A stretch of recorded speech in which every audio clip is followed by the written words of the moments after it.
Halo, pada kesempatan kali ini saya ingin berbagi tentang strategi menulis puisi. Menulis puisi atau membuat puisi dapat dikatakan gampang-gampang sulit. Tetapi kalau kita tahu strateginya, semuanya akan terasa mudah. Berdasarkan pengalaman pribadi, saya pernah menerapkan kepada siswa tentang strategi menulis atau membuat puisi dengan media gambar kolase. Itu akan lebih mudah dibandingkan tanpa menggunakan media. Tetapi sebelum saya akan menyampaikan, saya ingin sampaikan terlebih dahulu apa sebenarnya puisi itu. Puisi adalah ungkapan pikiran dan perasaan penyair yang dituangkan dengan menggunakan bahasa yang indah serta mengandung makna yang mendalam. Kita ketahui bersama bahwa ada puisi lama dan ada puisi baru. Untuk kesempatan kali ini, saya ingin menyampaikan tentang puisi baru atau puisi modern. Puisi modern adalah jenis puisi yang tidak terlalu terikat kepada ketentuan jumlah baris, suku kata, maupun rima. Bentuk puisi modern lebih bebas dibandingkan dengan puisi lama, tetapi masih mempertahankan penggunaan irama, bunyi, dan isi dalam penulisannya. Berikutnya, ciri-ciri puisi secara umum. Yang pertama, penulisan dituangkan dalam bentuk bait, bukan paragraf. Yang kedua, diksi, pilihan kata yang dipakai bersifat hiasan, padat, dan indah. Yang ketiga, penggunaan majas sangat dominan. Yang keempat, pemilihan diksi mempertimbangkan rima dan persajakan. Yang kelima, dalam puisi, setting, alur, tokoh tidak begitu ditonjolkan. Lalu bagaimanakah dengan ciri-ciri puisi baru atau puisi modern? Yang pertama, nama pengarang atau penulis diketahui. Sedangkan yang kedua, tidak terikat jumlah baris, rima, dan irama. Yang ketiga, gaya bahasa yang dinamis atau berubah-ubah. Yang keempat, puisi cenderung berbentuk rapi. Jadi puisi baru ini cenderung berbentuk rapi atau simetris. Yang kelima, isi puisi umumnya berisi kehidupan. Hal lain yang perlu diperhatikan sebelum kita akan membuat ataupun menulis puisi, yang pertama, pahami dulu bagian-bagian puisi itu. Lalu yang kedua, mulailah dari hal-hal yang sederhana. Aktivitas sehari-hari ataupun benda-benda yang ada di sekitar kita. Yang ketiga, jangan cepat menyerah.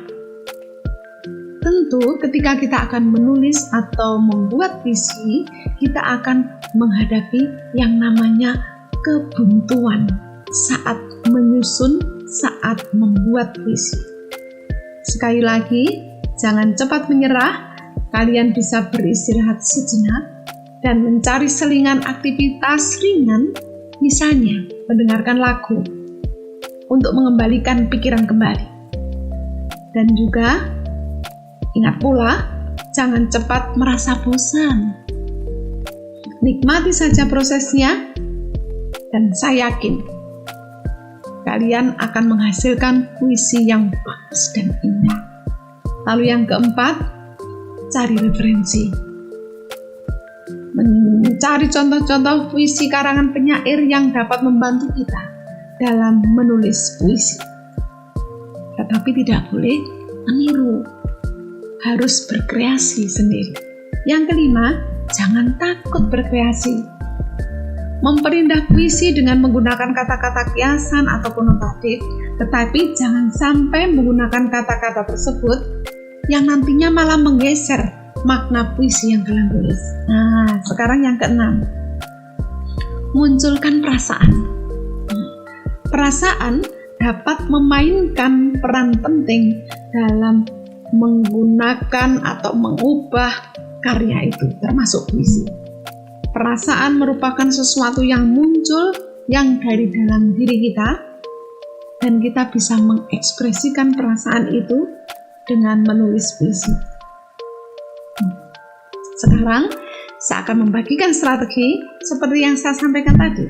Pemanfaatan media gambar kolase sangat bermanfaat meningkatkan kualitas proses belajar dan minat siswa dalam belajar menulis puisi. Mengapa saya menggunakan media gambar?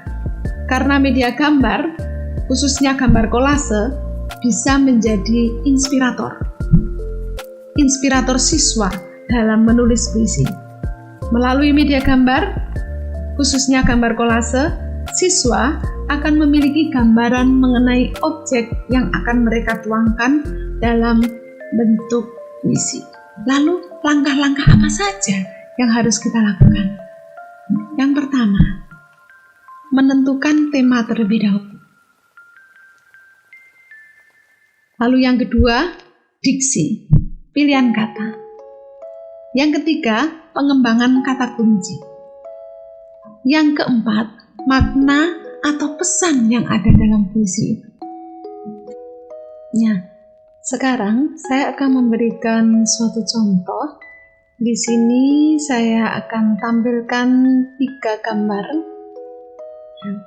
Dan saya memberikan suatu tema seandainya aku menjadi seorang guru.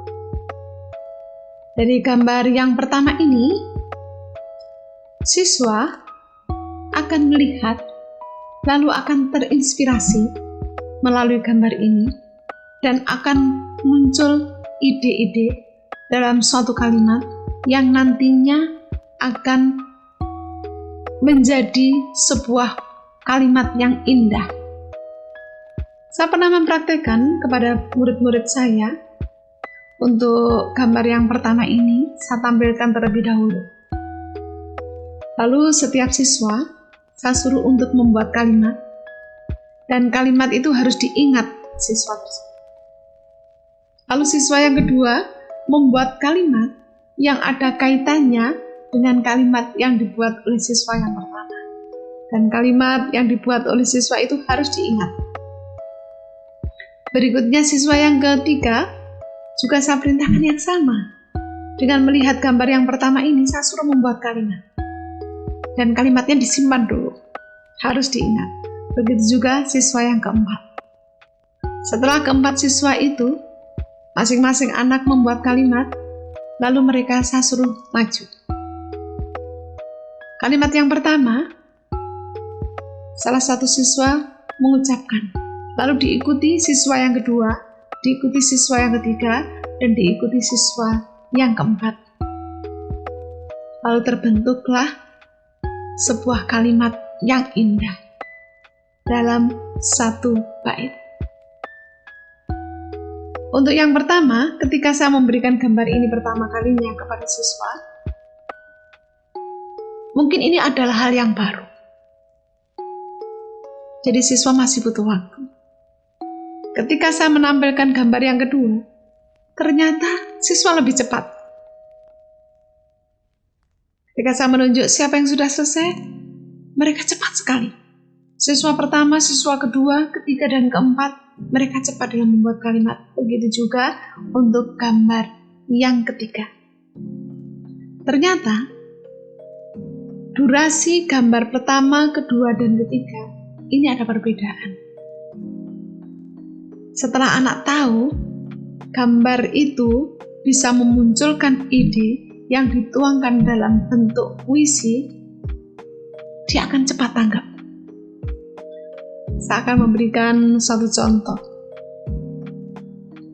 puisi dari tiap gambar ini. Yang pertama, saya akan memberikan suatu judul, Guru Cita-citaku.